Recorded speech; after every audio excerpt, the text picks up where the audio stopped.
Hi friends, what's up? Welcome back to my channel. Today I am going to be reviewing Emma Chamberlain's What I Eat in a Day with Harper's Bazaar. I figured it would just be a really fun thing to watch together. It'll be entertaining. And as a nutritionist for petite women, I actually never realized this, but Emma is 5'4", so she technically fits the petite 5'4" and under kind of fake cutoff if you're just going by the fashion industry standard of petite or short. So I figured we could watch this together.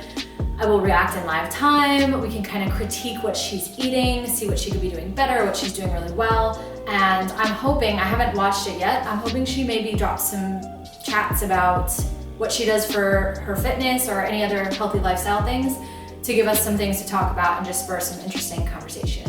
So let's get into it. And actually, before we just jump in, I do kind of want to make a note about like what I eat in a day is, because when mega influencers like Emma Chamberlain talk about what they eat in a day, and even small creators, I just want you guys to know it is usually an idealistic thing.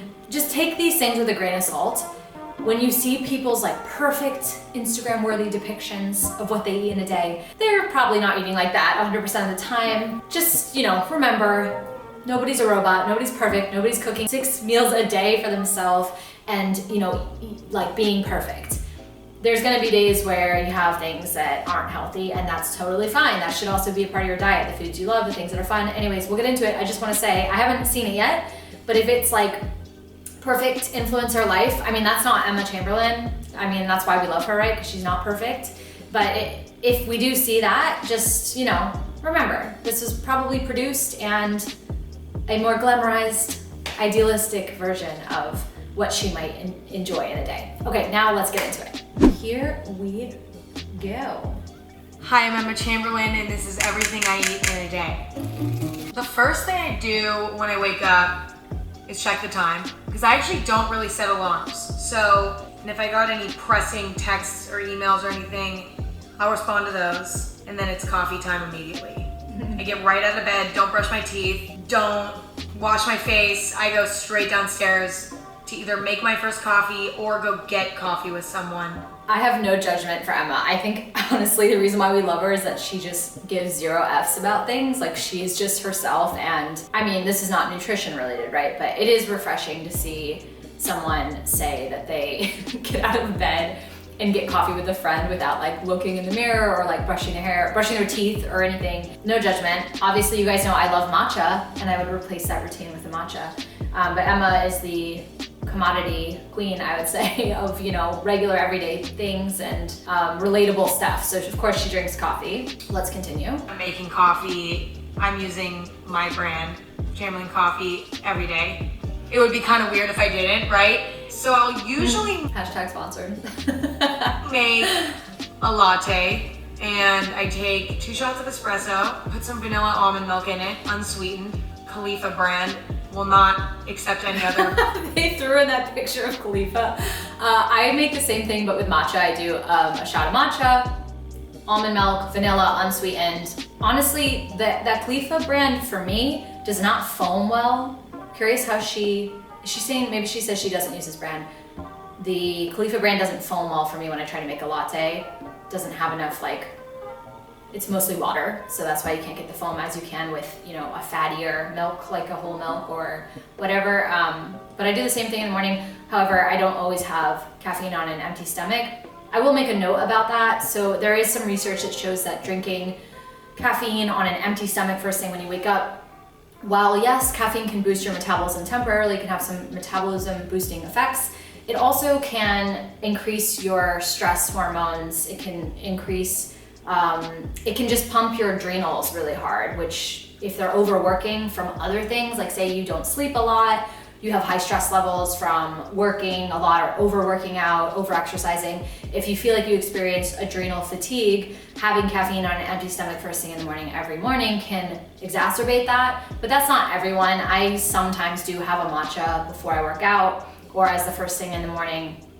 I don't experience any adrenal fatigue.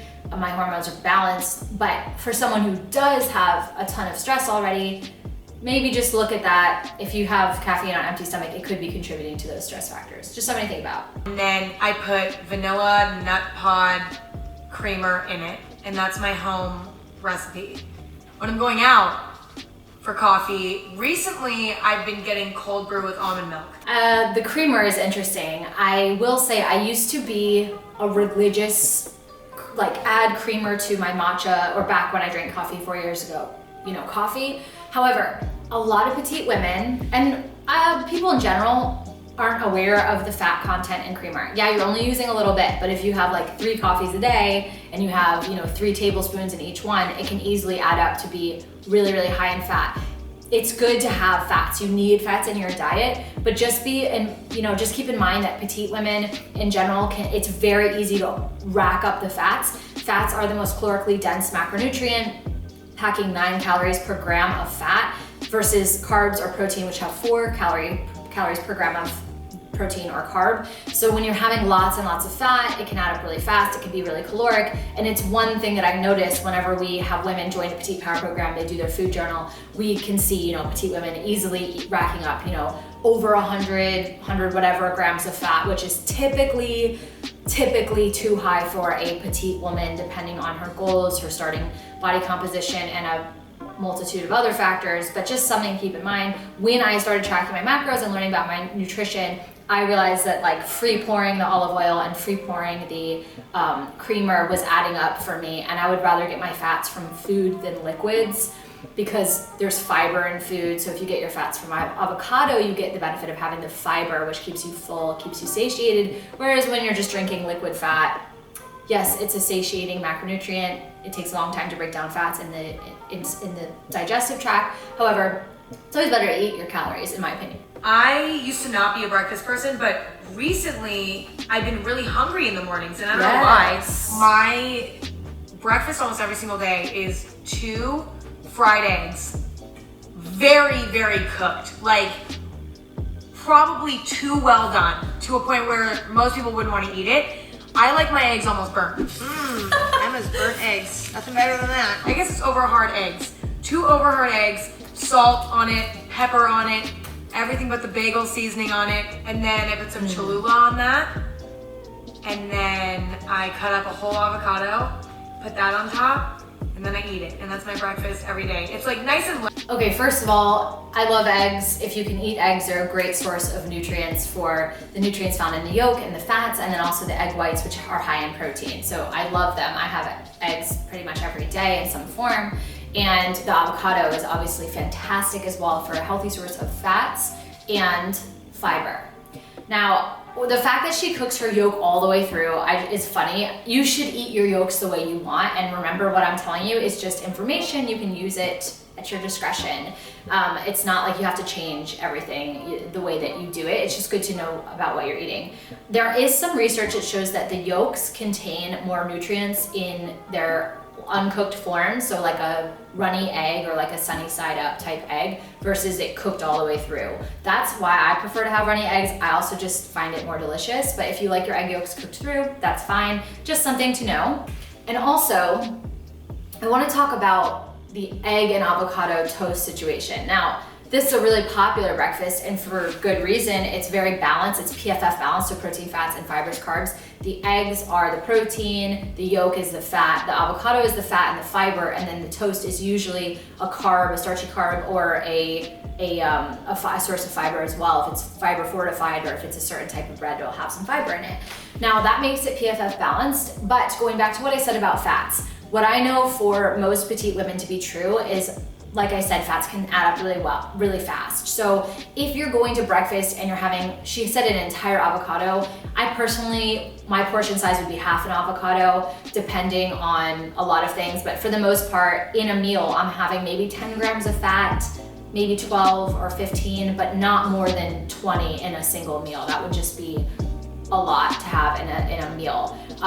15 grams of fat, really solid. But if you're having an entire avocado and 2 egg yolks, that's gonna be probably around 25 grams of fat, could be 30, could be 35, 40 grams of fat pretty easily. So, when I go out and I order these types of things, either I'll get egg whites with the avocado and the toast, or I will get the eggs, the egg yolks and the toast, and maybe something else to help get the fiber up. Maybe there's like a yogurt bowl I can get with chia seeds, get the chia seed fiber situation fixed from that. So that's just something I personally have learned about my nutrition, and I educate petite women on, as far as if your goal is fat loss and building muscle, you're strength training already, and you're trying to learn about your nutrition.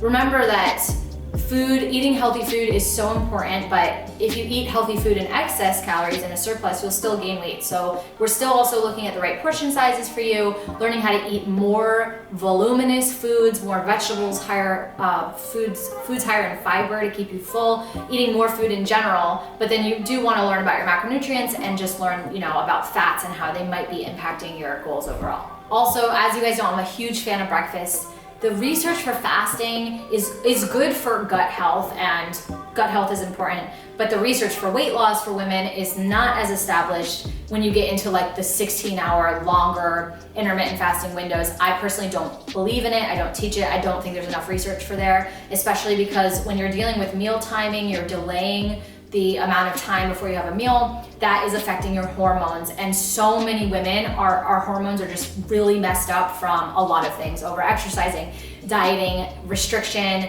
lack of sleep, work stress, birth control. There's so many things that can be impacting women's hormones, and I find that just adding intermittent fasting on top of that is just creating more hormonal imbalance. So if you're looking to regulate your hormones more, I personally believe breakfast and having a high protein breakfast, PFF breakfast, is so important. So I love that Emma is doing that. And sometimes I'll work out, but sometimes I like working out more at night. I really just shove in a workout wherever I can fit it. And some days it just doesn't fit at all. I try to work out 4 to 5 times a week, but we do what we can.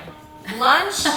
I like that attitude. I think that when you're in a maintenance mode, like Emma doesn't, as far as I can tell, she doesn't really have she hasn't expressed on, publicly that she has any fitness goals.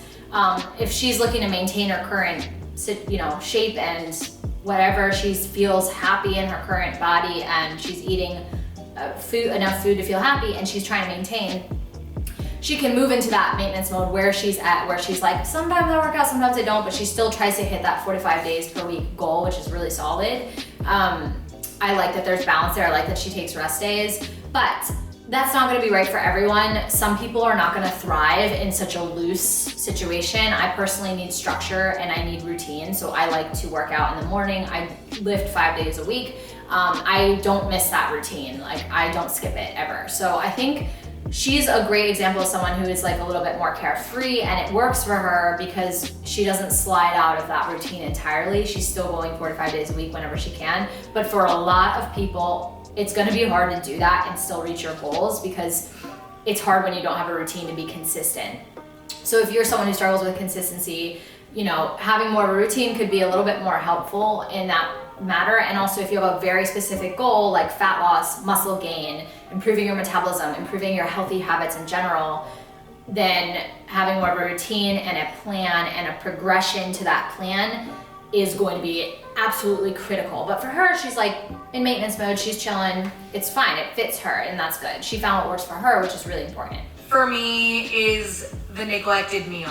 Okay, I don't think about it much, and it's always Postmates. I never cook lunch. I could not tell you one time that I've cooked a lunch. Recently, I've been ordering this salad from this restaurant called Zinc, and it's kale, lentils, carrots, hard-boiled egg, and like this nice salty, shallotty vinaigrette on top. And it sounds like it would be so unpleasant and boring, but it's actually so good. And so I've been eating that a lot for lunch. Sometimes I'll get like a burrito or a burrito bowl from a place called Takaya in LA. It's so good. They do cauliflower rice. They have like the best black beans, great tofu, great tortillas, lots of avocado in it, lots of salsa, or Erewhon. Honestly, I could go to Erewhon for every single meal. Erewhon's a grocery store that also does like hot bar, and they have the best vegetables. Sometimes I'll just get a crazy like vegetable plate thing from there.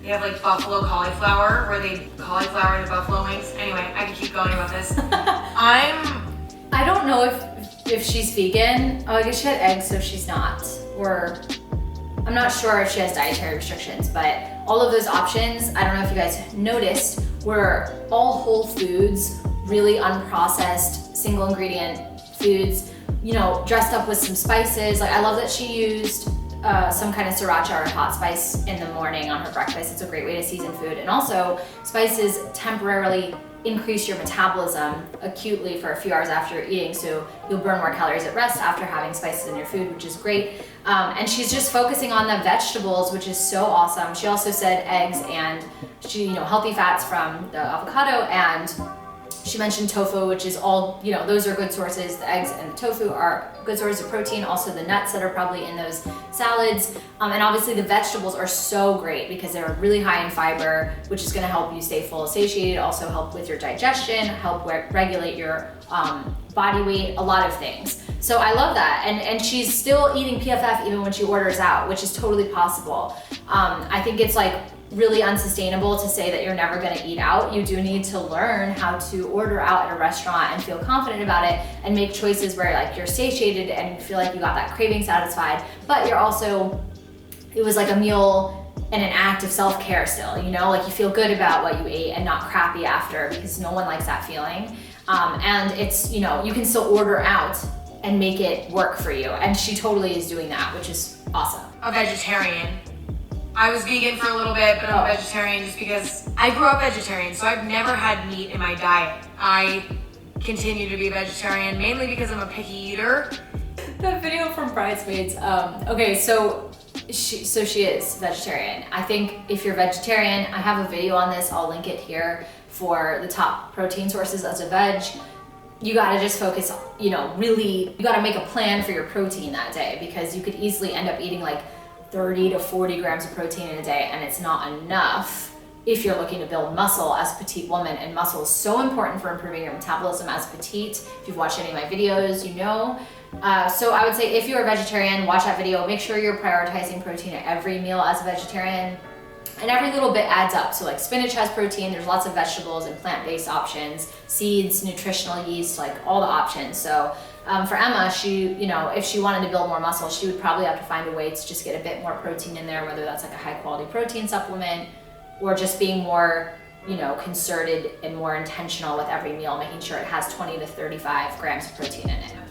Mushrooms, mayonnaise, ranch, any type of like really overly cooked steamed leafy green, no. Not a big fan of celery. I also don't like runny eggs. Any runny egg yolk, out of here. So snacks. I'm a big snacker. Actually, is that true? It depends. But my favorite snack for the past year has been these flax crackers. They're called Mary's Gone crackers. They're like flax seed, other seed, who knows what's in it. A bunch of seeds in a cracker. And they taste so good. And I eat those with spicy hummus. Such a good snack. It is kind of missing a protein, but any flax cracker, you can also make flaxseed like brittle. I think Martha Stewart has a really good recipe on her blog that's like a flaxseed cracker, like a pan sheet situation. My sister's made it and I've seen it on her Instagram. It looks really good. But yeah, this is a great snack. Hummus is actually one of those things that has, it's PFF in itself. It has protein, fat, and carb in it. The cracker is a fibrous carb. It has a lot of fiber. It's great. The flaxseed is awesome. But if I were her, I'd also add a little bit of protein in there. Not 100% necessary, but again, if you're trying to build muscle, you'll probably want to have a little bit of protein, whether that's, adding in a hard-boiled egg or having, a little shake on the side or something just to get a bit more protein in it. Italian sauce. I would like to pause this to just say, like, this video is long and Emma is eating a lot of food, and I really love that. I love that she eats, it can be scary what we see on the internet in terms of women of influence not eating enough food, and I just think this is, so far, she's eating a lot. I just kind of skipped ahead and she's talking about more food. In general, I'm just glad to see she's being a good role model and she's eating hopefully enough calories in a day. Obviously we don't see her portion sizes, but the food she's eating in themselves are nutrient dense. That's a good sign. Sausage, put that on there. Maybe some green olives. Bake that for a little bit. Put some nutritional yeast on that. That sounds weird, but it's really good. Nutritional yeast. I missed if this was a snack or not, but she's having another meal or mini meal This is great. I love that she's empowered herself to cook at home. You guys, cooking for yourself is so empowering. You don't have to be a good cook. Like if you've ever watched me cook, you will know I'm not a good chef, but if you can just learn how to prepare simple things for you that you enjoy, it's like the ultimate act of self-care, and it helps you ultimately have more control over your nutrition and your goals. And you know, it's great to see someone like Emma who also is not a chef of any sort, just in the kitchen making these foods for herself on the daily. I think that's great. It's not like amazing, but it's also like, it works. But I'm also somebody that will just take a jar of peanut butter or take a jar of almond butter, like any jar of nut butter I can find, and I'll just take a spoonful of it and eat that. Recently, I got sent this stuff called granola butter. Okay, so eating peanut butter out of the jar. Let's talk about this. I have a very bad history of like jars and bags of things. Not a problem anymore, but for many years, definitely. So if she just has a tablespoon, like if she has like about 8 grams of peanut butter, that's awesome. But like, who stops there? You know, it can be very hard when you open up the jar and you're going in it to stop. So if you find you're someone that cannot stop with the jars or the bags, I personally feel like it's very positive to eliminate the temptation temporarily while you work on that. You know, a lot of times they're like, well, you shouldn't restrict. You absolutely should not restrict. In my case, this wasn't restriction. I was eating when I wasn't hungry. I was just eating for other reasons. And that wasn't serving me or my goals. If I was hungry, I would eat. And if you're hungry, you absolutely should eat. You should honor your hunger. But if you find you eat out of the jar out of just like temptation and like it's such a palatable food, it's just the fat, like it's just so good, salty, right? If you find that you're eating when you're not hungry for stress, emotions, other reasons, eliminate the temptation. I've recently read Atomic Habits by James Clear. I highly recommend this book. It has a lot of really awesome information in it. And he talks about how people who seem like they have a lot of willpower don't actually have more willpower than someone else. They just eliminate temptations better. So they don't, you know, for example, the peanut butter jar. If you look at someone like me, I actually don't buy peanut butter jars often. I'll prefer like individual packets, or I just won't buy it at all if I'm feeling like I'm in that state where like I wouldn't be able to handle that. It doesn't really happen anymore because I've worked through all these and I have really good habits. But for a long time, like you would just not see temptations like that in my house. I don't buy things that make me feel like crap because I will eat them. So one of the best things you can do in building healthy habits is not rely on your willpower, just create better environments for yourself to thrive so that you're not constantly tempted and tested. James Clear talks about it really in a really great way, and I highly recommend the book because we aren't any different. Like you and I, if you struggle with willpower, I don't have more willpower than you. I just don't have as many temptations because I've intentionally eliminated a lot of them. So I think that could be really helpful for you. If Emma can control herself, like that's awesome. But you know, if you are not like that, like I wasn't, then don't beat yourself up. Just, you know, do what you can to help you in your current situation. 1 to 2 times a day is sparkling water with apple cider vinegar in it. Oh. And you might be really confused, but about that. I mean, that's weird. I get it. But it helps with my digestion. And I have really shitty digestion. So that's another one. I also like the flavor of it. Okay, apple cider vinegar.